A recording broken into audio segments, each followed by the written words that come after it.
Ladies and gentlemen, good evening. It's my pleasure to welcome you to Rice University's Baker Institute. We are honored to have Ambassador Ron Prosor, a good friend, permanent representative of the State of Israel to the United Nations, with us this evening. To state the obvious, the United States-Israeli relationship is one of the strongest bilateral relationships that the United States has in the world, with very serious implications regionally and globally. During our time in Israel, we were privileged to work with the late Prime Minister Yitzhak Rabin. He was a true statesman. He spoke wisely and persuasively when he described major geopolitical trends in the Middle East. And one was certainly the quest for Arab-Israeli peace, and the other was the evolving and complex situation in the Middle East as a whole. Most recently, I was in Israel to participate in the Herzliya conference on national security issues and had the opportunity to meet with Israeli President Shimon Peres. And during the visit, we had a wide-ranging discussion on a variety of pressing topics, not least of which, of course, was the Palestinian issue, but the situation in Syria and the ramifications of the revolutions in Egypt and Tunis, the so-called Arab Spring, the Iranian issue, which looms large, and others. So we look forward, Mr. Ambassador, to your views on the challenges Israel faces in the region. Our speaker this evening is one of Israel's most distinguished diplomats. Ambassador Prosor became Israel's permanent representative to the United Nations in June of 2011. He previously served for nearly 4 years as Israel's ambassador to the United Kingdom, and he told me the wonderful anecdote of his presenting his letters of credence and credentials to Queen Elizabeth. Between 2004 and 2007, he was a Director General of the Ministry of Foreign Affairs, where we had quite a bit of interaction, where he oversaw the work of the Foreign Ministry during the disengagement from Gaza in 2005. He also had a key role to play in the Wye River negotiations in 1998. In his present role, our speaker is Israel's face to the world at the United Nations and its affiliated organizations in New York. It's not an easy job, and I'm sure you're not paid enough. But he certainly is up to the task. The closeness of this bilateral relationship that I mentioned is evident between our two countries, but I hope, Ambassador Prosor, you didn't have to undergo the inevitable close scrutiny of the American press like Francoise and I had to undergo with the Israeli press when we arrived there in our ambassadorial role. I've told some of you this story, but I must repeat it because I don't think I've told you. When our plane landed in Ben Gurion Airport, when we first arrived, all of a sudden I noticed there were spotlights on the plane. So I looked around to see if Madonna was on the plane or who was on the plane. Well, it was for the newly arrived American ambassador and his family, and that was my first introduction to the scrutiny by your very active press and media. And so the next day, with vain assumptions that my wife always checks me on, I was looking at all the papers, and Yediot Aharonot, the largest circulation in Israel, had a photograph on the front page, and it wasn't of the new ambassador. It was a picture of our daughter and her cat coming off the plane. And your incredible press found out that some Jewish friends of ours in New York had given our daughter that cat as a gift. And they dubbed it New American Ambassador's Daughter Brings Aliyah to Israel, bringing a Jewish cat to Israel. And I understood at that moment that we were in for a very rough time. So, ladies and gentlemen, please join me in welcoming Ambassador Ron Prosor to the podium.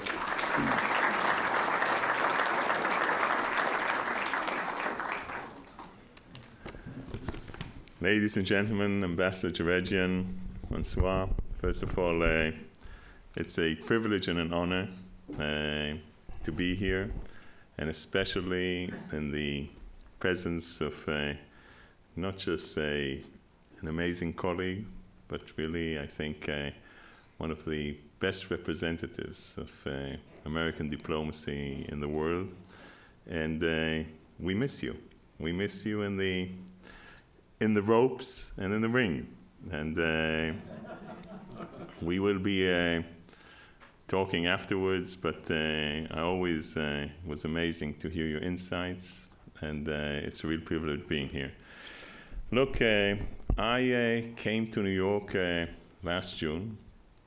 I came from the capital of the United Kingdom, and the reason we had an ambassador who was temporary, should have come a bit earlier, but there were 2 policy events in the United Kingdom that I could not miss. There were major policy events.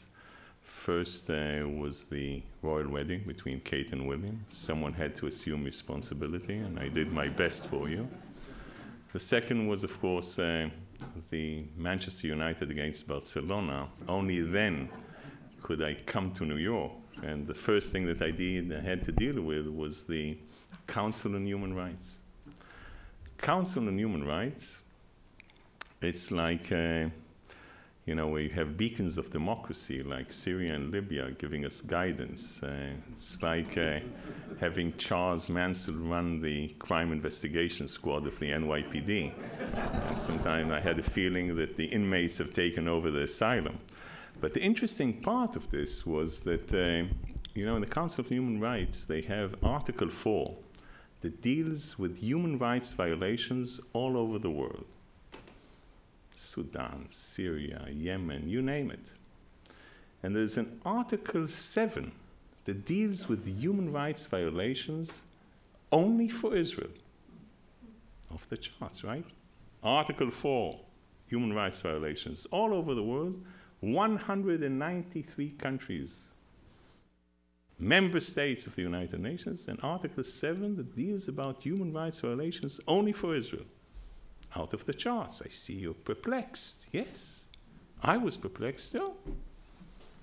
Now, the most important part is not this, is who would vote for a resolution like that? Surprise, surprise, only 4 countries vote against this resolution.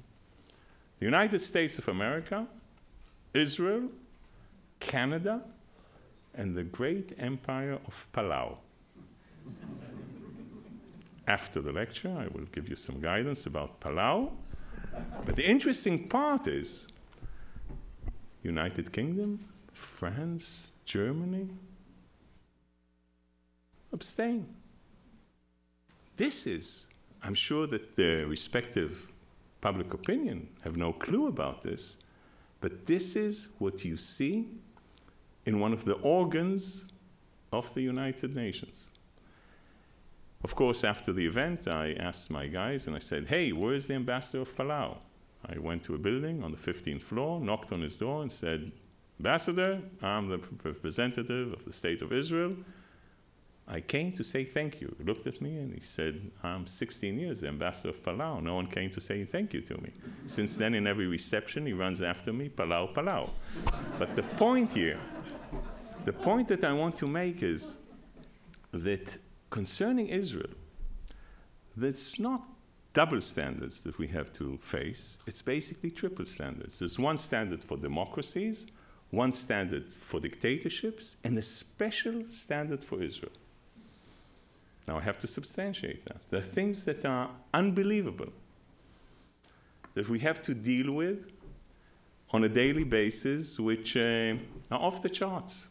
And to my mind, this part of delegitimizing Israel in what is called the family of nations is something that we have to fight tooth and nail, not just Jews or Israelis, but anyone who really feels that, in the international arena, truth has some merit sometime. Not always, but sometime. Now, let me explain to substantiate some of the things that I'm saying on this delegitimization parts that are sometimes funny, but have an accumulated effect. It's like Chinese torture. Drop, drop, drop, and it's lies, and it's half-lies, and it's half-truth, as if you don't call it all the time, those things become reality. The funny stuff, okay, approximately a year ago, the mayor of Sharm el-Sheikh, there was a shark attack against tourists in Sharm el-Sheikh, the mayor of Sharm el-Sheikh stood up and said, the shark that attacked the tourists was a Mossad agent. Funny, right? Funny. It happens in the region, you know. But the BBC ran, and I quote, Israeli ambassador denies shark a Mossad agent, end of quote. Just 2 months ago, a vulture from the Tel Aviv University was on a migration flight to Saudi Arabia. He was caught and dubbed a Mossad agent. We fear that the bird sang in the interrogation. But those things are accumulated things at the end of the day that create a situation where in November 2010, Baroness Jenny Tang stands up in the cradle of democracy at Westminster and says the following: Israeli rescue teams to Haiti. You remember that Israel sent rescue teams to Haiti after the earthquake. We built a field hospital, amazing stuff. Israeli rescue teams to Haiti flew out to Haiti in order to harvest the organs of the Haitians. Right? I have to deal with this. Now, why am I saying that? I'm saying that because it doesn't make a difference. I can stand up and I can tell you stories of 1001 Nights of my...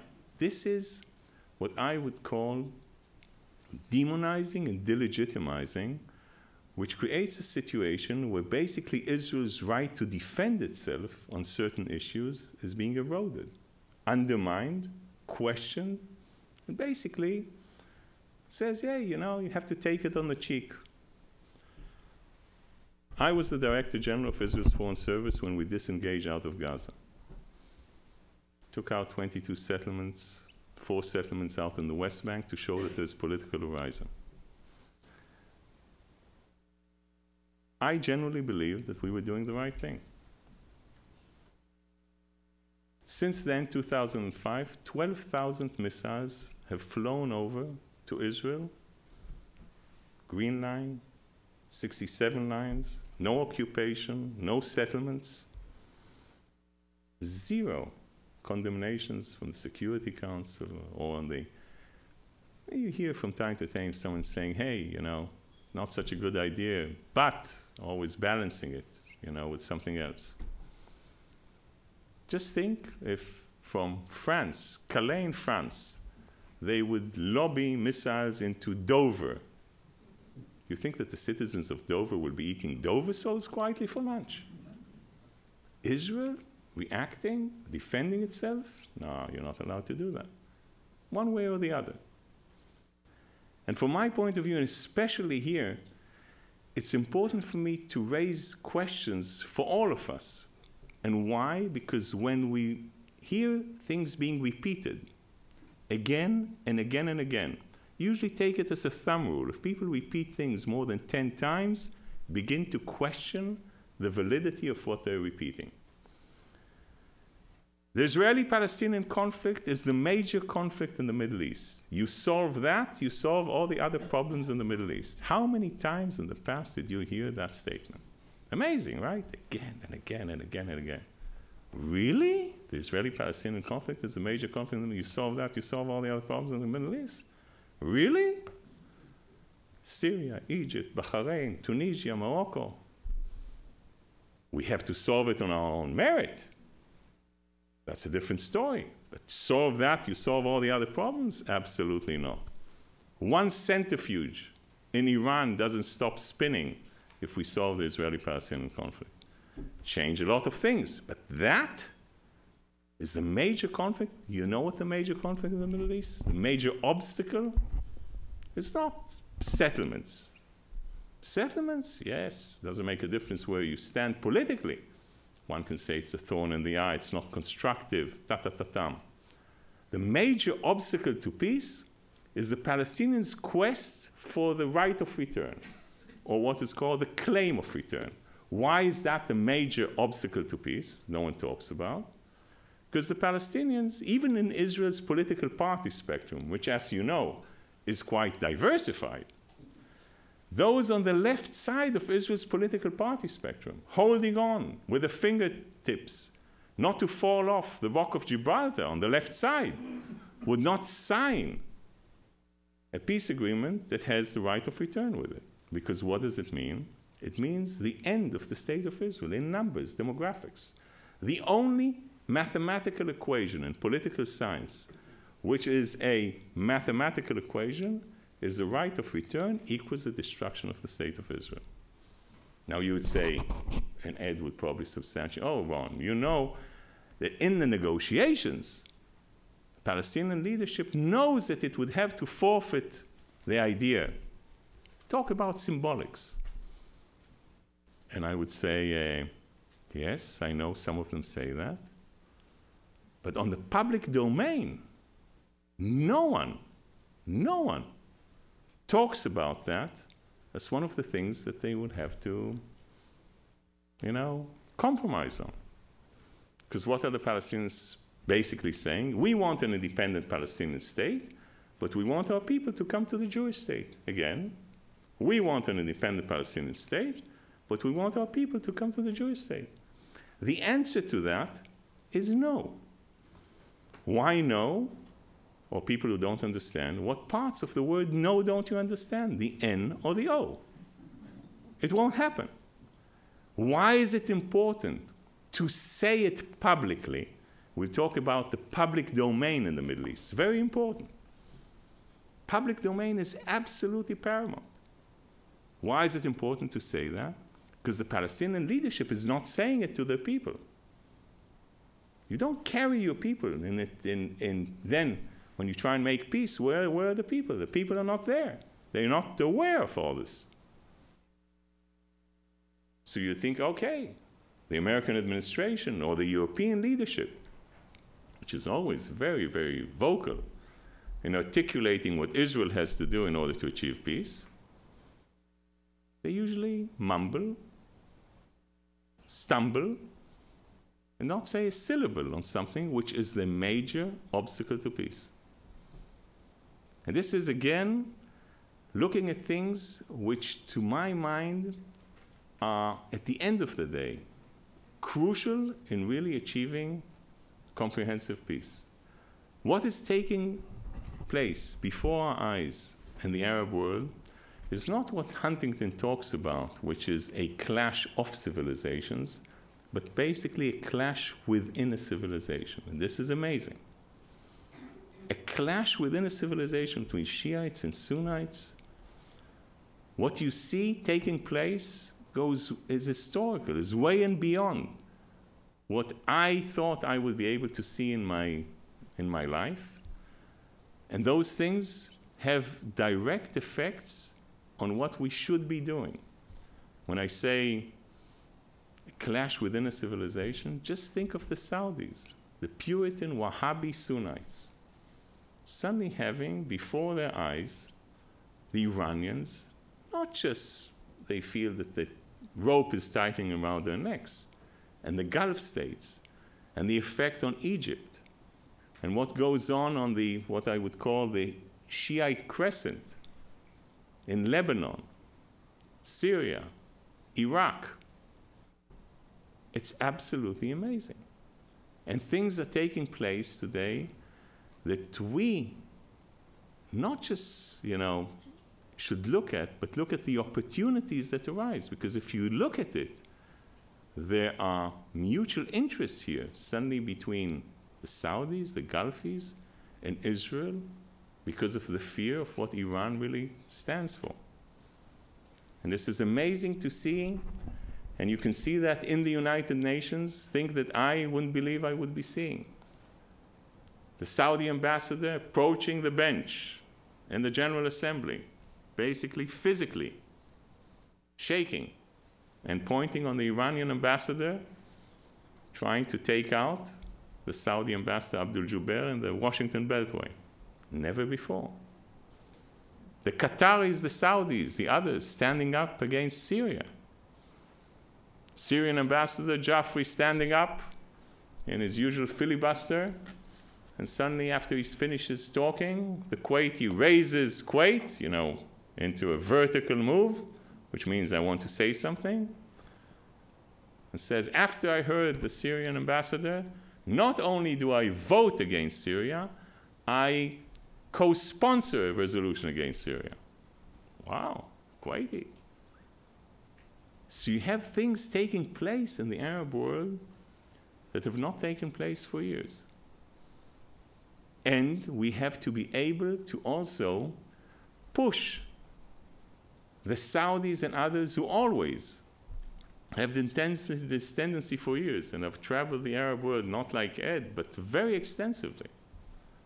They always give me the feeling the Saudis like those two elderly gentlemen in the Muppet Show, Waldorf and Stadler. They sit on the balcony and shout, it's a lousy show. It's high time they pulled up their sleeves and began doing something. Why Waldorf and Stadler? Because if you think about it, and I'm nice the way I present it to you, because if there would be Palestinians or other Arabs talking to you, truthfully, they would tell you that look at them. They are full with petrodollars, and they don't give us even crumbs off the table. And I'm nice, okay? I'm nice in the way I present it to you. Let's go and look at it in a different way. People in Washington, New York, Houston, Berlin, London, Paris, or Rome donate more to the Palestinian Authority than the so-called concerned Arab brothers and sisters in the Gulf who are saturated in petrodollars. We're talking about the importance of economics and changing of hearts and minds. Where are they? Where are they? Of course, they always have an answer. If you ask the Kuwaitis, they would say, we remember Yasser Arafat flying over to Saddam Hussein, kissing him on both cheeks and asking him to eat Kuwait for breakfast. They would not receive a dime from us. Saudis, King Abdullah is insulted because Abu Mazen did not support him in the Mecca agreement. Because of inside. Bottom line is that we are missing on the front line the countries that can make a difference. Now, I've presented it funny to you, but it's nothing funny about this. We need them in order to achieve a comprehensive peace in the region. And maybe the last thing before I open it to your questions is phenomena that we have to deal with on the international arena which are unique. And those are non-state actors that assume responsibilities of states without really being able to pay the price on the international arena. What do I mean by non-state actors? Start with Hezbollah up in the north. I remember the thesis, okay? Here we are. Israel would come out of Lebanon under Resolution 425. There's no reason when Israel is not in Lebanon, Hezbollah would turn into a political party, ta-ta-ta-ta-ta-ta-ta. Hezbollah today controls Lebanon. This is a terrorist organization that has taken a country hostage. They decide everything that goes on in Lebanon. Today, and I'm happy that you're all sitting, Hezbollah has nearly 77,000 missiles and rockets and other stuff in Lebanon. They're doing some extracurricular activity now, helping Bashar Assad butcher some of his people, but that's, on the extracurricular activity. This is a non-state actor that basically, at the end of the day, will decide the fate of Lebanon. Hamas in Gaza, non-state actor, basically is acting as a state for nearly all practical purposes. There's a huge, huge effect on what goes on in the Palestinian Authority. And those are things that we have to deal with, which are new phenomena on the international arena. Between states, suddenly you have to deal with non-state actors. And I want to end this by saying that what's happening now in the Arab world with the Arab Spring, or you might call it an Islamic winter, is interesting because there are huge risks involved, but there are also very many new opportunities. And it's our responsibility, heads and minds, to look how to navigate between the risks and the opportunities in order to find a better future. Because with everything that we see around us, the calibration of that path is very, very important. And if Shimon Peres, our president, would be here before you, he would probably conclude in saying, ladies and gentlemen, we need more solutions than resolutions. Thank you very, very much.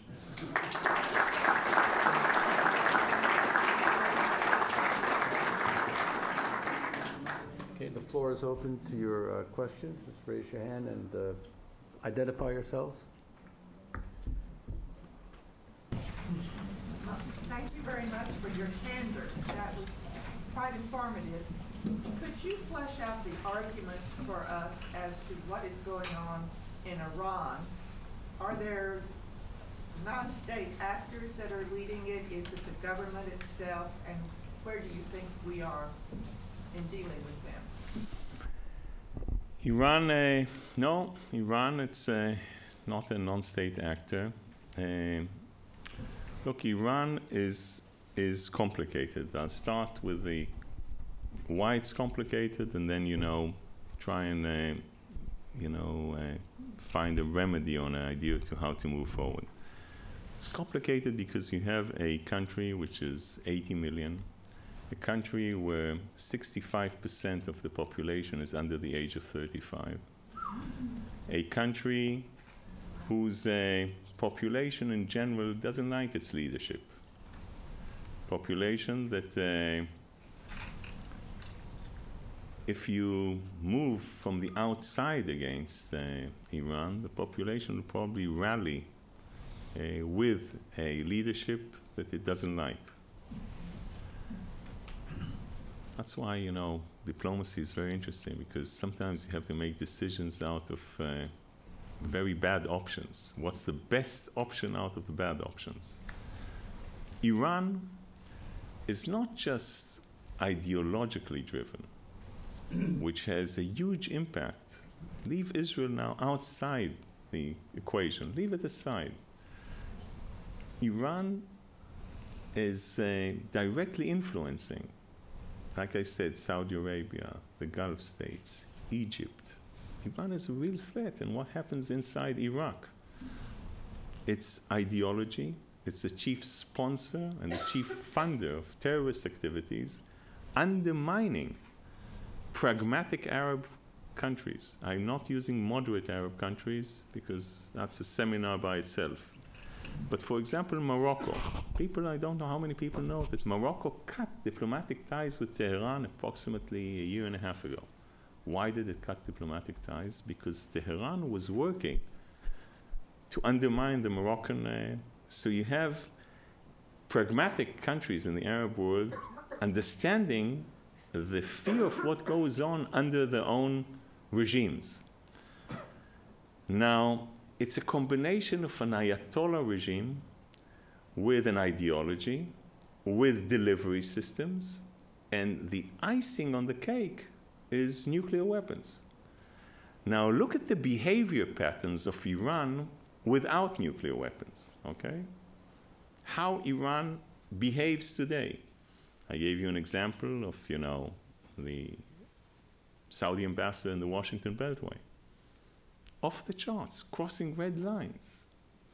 Iran acting against Israeli diplomats 800 meters away from the Prime Minister's mansion in New Delhi. India, very important for Tehran. In Bangkok, you have a regime, and that's what I want to establish in the reasoning, that basically crosses the red lines. Is it a rational regime? Isn't it rational? And at the end of the day, will it use what it has? And that's a question that very few can substantiate, because many people say, oh, ambassador, do you really think they're going to use nuclear weapons if they have them? They must be out of their mind. And no one can stand and really substantiate that, but I take them on their word. The only way to substantiate it is, how many of you saw the movie The Pink Panther? Remember with Peter Sellers? There's this part where he goes over to Peter Sellers and says, does your dog bite?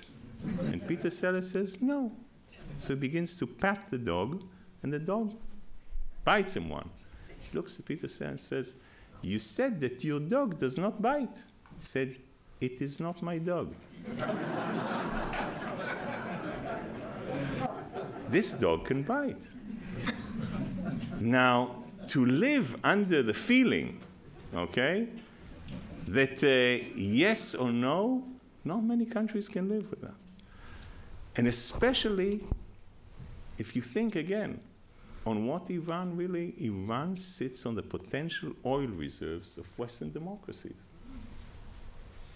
What would you do if Iran decides to close the Hormuz Straits and it has nuclear weapons? What would you do? And we can go further and further. The bottom line here is that it's important.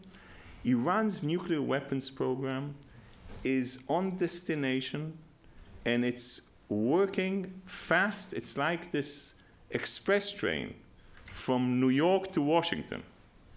That's what I'm doing now, New York to, in the past I did Washington, New York. Or it's like the Eurostar from London to Paris. Quick, on destination, and fast. And the international community is like this local train that stops at each station. Sometimes the Chinese or the Russians come out, the Brazilians come in, and this local train has no way, if it doesn't accelerate properly on sanctions, to really stop the Iranians' train in reaching its nuclear destiny or destination.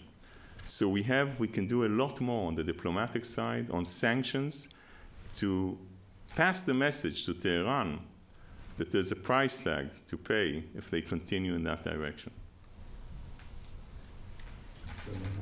For a country like Israel, whose right to exist and whose existence is denied by several countries, how does the presence of media that portrays Israel as an aggressor, as a villain, how does that impact Israel's ability to find diplomatic solutions to its problems? And how can we overcome that? Look, first of all, the problem with media, or how Israel is perceived, the problem is that in our political structures, I would put it this way, here in the United States, you have a President of the United States. You have a Secretary of State to the President of the United States, a Secretary of Defense to the President of the United States, or Secretary of Transportation to the President of the United States. He makes the calls, and by sheer coincidence, people do what the President tells them to do. In Israel, if the Minister of Transportation would talk about transportation, people would be shocked. What happened? So we have a situation where I, as an ambassador, can have a Prime Minister say X, the Foreign Minister Y, and the Defense Minister Z on the same issue on the same day. That's very hard to keep on message with that. But the important thing is that Israel is really amazing, and very few people know what Israel is really all about.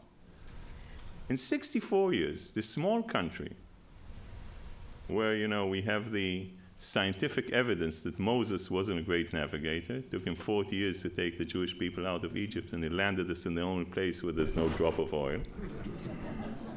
In 64 years, we had to work from the neck upwards, and we're on the forefront.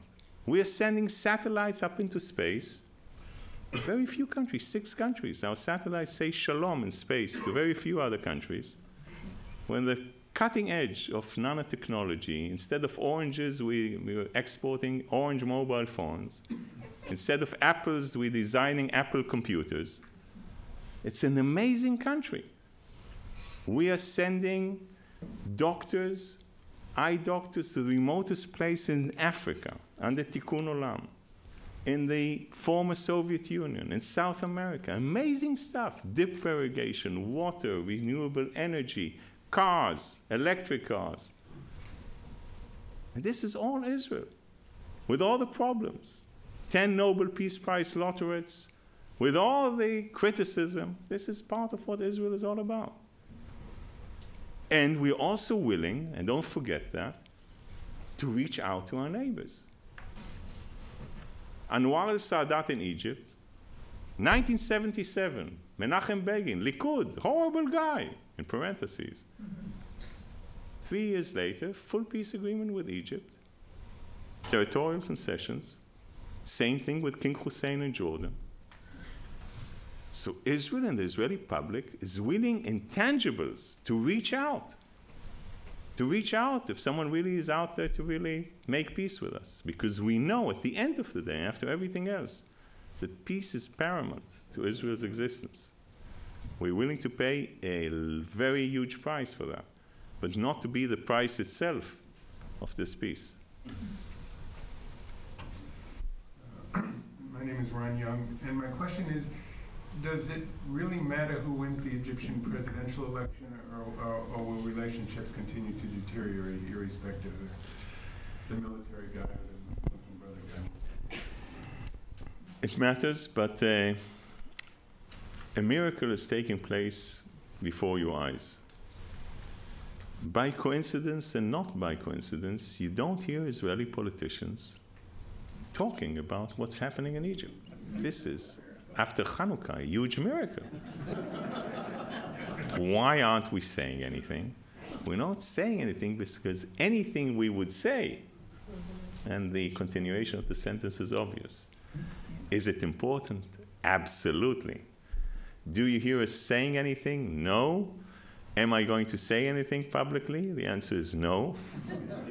Because I'm sure, you know, after I say a couple of things and you hear that the Israeli ambassador to the United Nations was promoted to Abuja, Nigeria, you wouldn't come and visit me.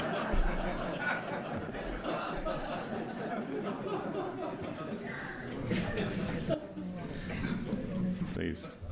Mel?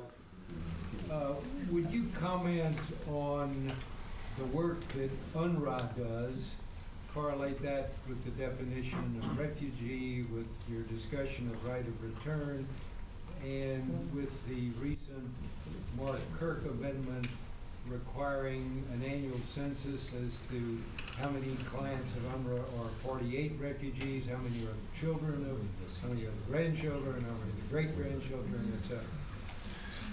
The biggest untold story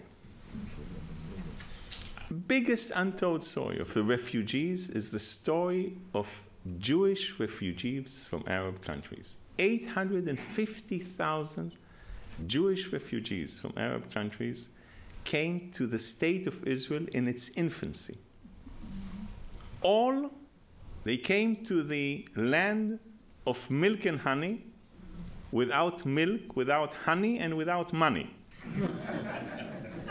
And they were all integrated inside Israel's society and basically turning Israel to what it is, you know, as a thriving society.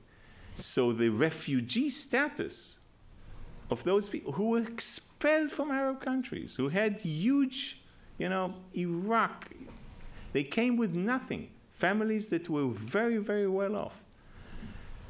On the Palestinians, you have 1,088 resolutions, out of which 176 resolutions pertain only to the Palestinian refugees.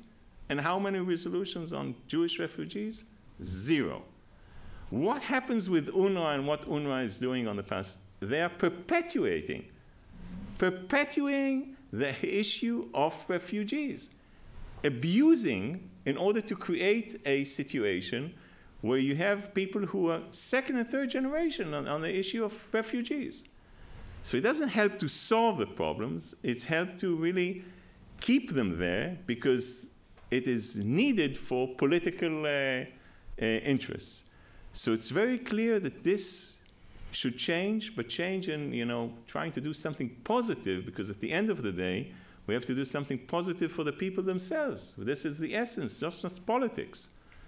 And I really believe that in that sense, the census is important, but looking at it from a constructive way to take them away from the refugee status into citizens. By the way, very few people know that Ed would tell you, in Lebanon, Palestinians are not allowed to be lawyers, they're not allowed to have, to buy houses, they're not allowed to do different things.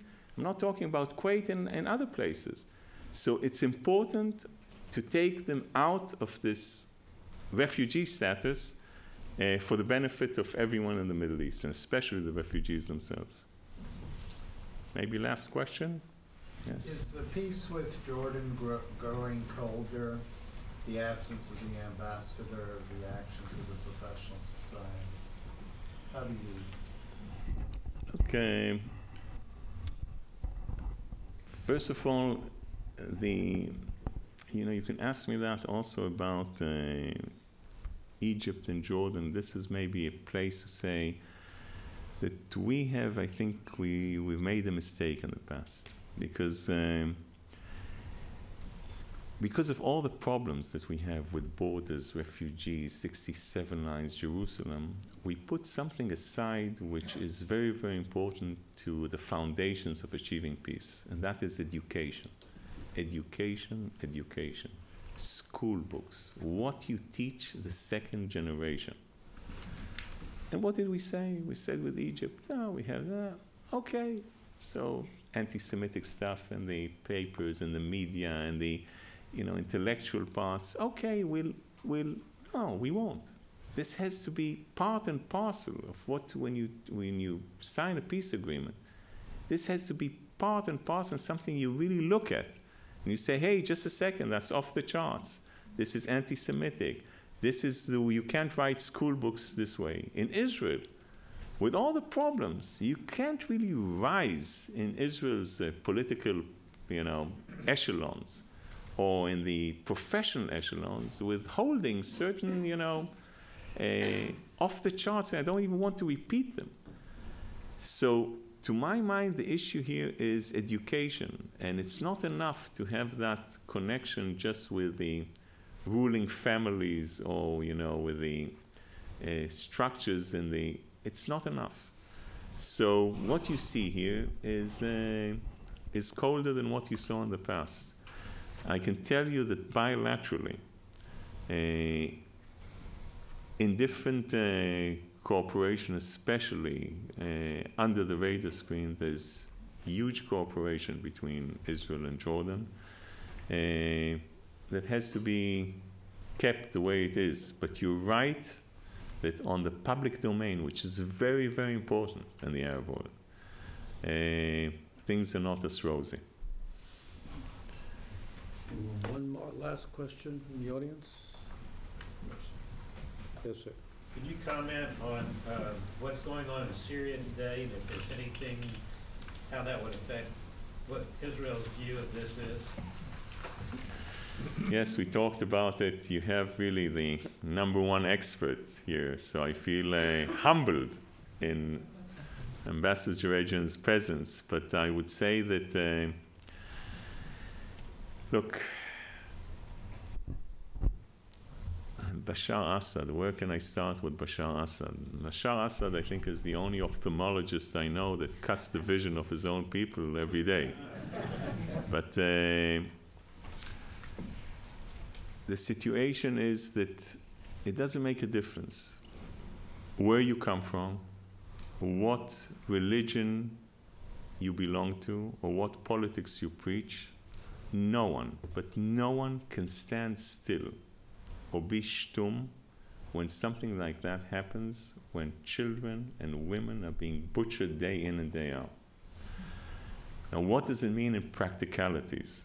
Practicalities, it means that the international community has to do something, and not just, you know, send out those demarches, which I call the marshmallows. And it's creating a situation where the Syrian leadership should know that it cannot continue doing what it's doing unpunished. Strategically, I think that